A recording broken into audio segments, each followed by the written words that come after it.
Welcome to the last breakfast. Please enjoy the video. Start by measuring ingredients precisely. Combine 2 cups all-purpose flour, 1 tablespoon sugar, 1 tsp baking powder, and 1/2 tsp salt in a mixing bowl. In a separate bowl, whisk 1 cup milk, 2 large eggs, and 1/2 tsp vanilla until smooth.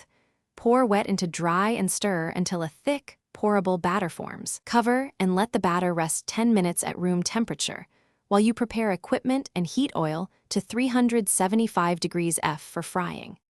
Transfer batter to a funnel with the tip closed, a squeeze bottle, or a piping bag for control. Practice a steady hand to form a 3 to 4 inch spiral or lattice directly into the hot oil. Fry in a deep skillet with 2 inches of oil heated to 375 degrees F.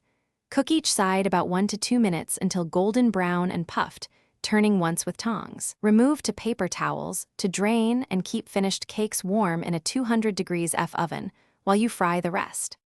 Serve funnel cakes immediately while warm. Dust each cake with about 1/4 cup powdered sugar or drizzle with 2 tablespoon chocolate sauce for a richer finish. For toppings, add fresh strawberries and whipped cream, cinnamon apple compote, or a scoop of vanilla ice cream. Sprinkle a pinch of cinnamon or 1/4 tsp nutmeg for extra aroma.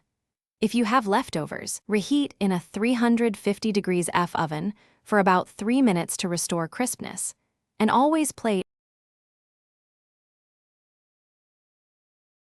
Thanks for watching. If this was helpful, leave a like and consider subscribing. See you next time.